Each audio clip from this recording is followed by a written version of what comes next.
మా సురేందర్ ఎప్పుడు అధ్యక్ష అనాలే అనంగా చూడాలి అని ఉన్నది అని అంటాడు.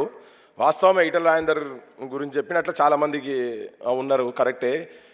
నేను ఆలోచించేది నా మనసులో ఉన్నది ఈటల రాజేందర్ లెక్కనో ఇంకెవరు లెక్కనో పేర్లు తీసుకోదలుచుకోలే. 500 రూపాయలకో 1000 రూపాయలో 10,000 ఫీజు ఉన్న కాడ 20,000 ఫీజు ఉన్న కాడ హాస్పిటల్లో ఎవరన్నా సావు బతుకులలో ఉంటే ఒక 2,000 రూపాయలు, లేకుంటే సీఎం రిలీఫ్ ఫండ్కి ఒక 10,000 రూపాయలు, 1,00,000 రూపాయలు అయితే 10,000 రూపాయలు ఇచ్చుడో, లేకుంటే అవుట్ సోర్సింగ్ కింద ఇవాళ దోపిడీ ఏదైతే జరుగుతున్నదో, క్వాలిఫికేషన్ ఉండి పీజీలు పిహెచ్డీలు చేసినటువంటి వాళ్ళు జూనియర్ కాలేజీలల్లో లెక్చరర్లుగా ఉండో, లేకుంటే కూలి పని చేసుకునేటువంటి స్థాయిలో ఉన్నటువంటి వాళ్ళని చూస్తే నాకు అట్లా అనాలనిపిస్తుంది. నిజంగా అనే స్థాయి కనుక ఉండేది ఉంటే తెలంగాణ మొత్తం ఉచిత విద్యా వైద్యం ఇచ్చే స్థాయిలో అప్పుడు నేను అక్కడ కూర్చునే కనుక అనుకుంటే, ఏదో కొంతమందికి 500 రూపాయలు 1000 రూపాయలు 2,000 రూపాయలు అనేది నా నుంచి ఎక్స్పెక్ట్ చేయకండి. నేను పోనది, అది నాతో కాదు. అది ఒకవేళ నేను నిజంగా దాంట్లో పోయేటట్టుంటే దాంట్లో మార్పు తీసుకురాగలిగేటువంటి ఆలోచన ఉన్నటువంటి వాళ్ళతో సోపత్ చేసిపోతా, కానీ నేను పోను. నాకు అవసరం లేదు ఇంకా. అది ఎందుకు, దేని గురించి చెప్పు.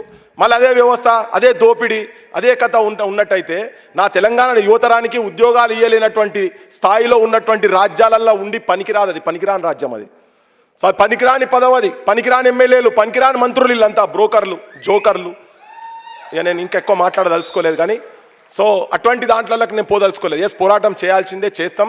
ఈ వ్యవస్థ మొత్తం తెలంగాణలో ఉన్నటువంటి ప్రైవేటు కార్పొరేట్, పట్నంలో కార్పొరేట్ కాలేజీలు వచ్చినాయి అని మనం అప్పుడు పాటలు పాడుకుంటే, ఇవాళ పల్లెలకు మండలాల స్థాయిలకు నారాయణ శ్రీ చైతన్య కాలేజీలో పోయి ప్రతి ఇంట్లో నెలకు 10 నుంచి 15,000 రూపాయలు ఫీజుల రూపంలో జనాలు ఖర్చు పెడుతున్న, కూలి పని చేసినా, ఆటోలు నడుపుకున్నా, ఏం పని చేసినా వాళ్ళ పైసలు మాత్రం కట్టాల్సిందే. పుసుకునే ఎవరికైనా హాస్పిటల్ పాలైతే ప్రైవేటోడు, వాడు రోగం వచ్చినా రాకున్నా, ఏం రోగం వస్తుందో తెలియదు, ఆపరేషన్లు అయితే అన్నీ అవుతాయి, ఈయన జేబు కత్తెరవుతుంది, ఆత్మహత్యలు పాలవుతున్నారు. కాబట్టి ఆ వ్యవస్థ.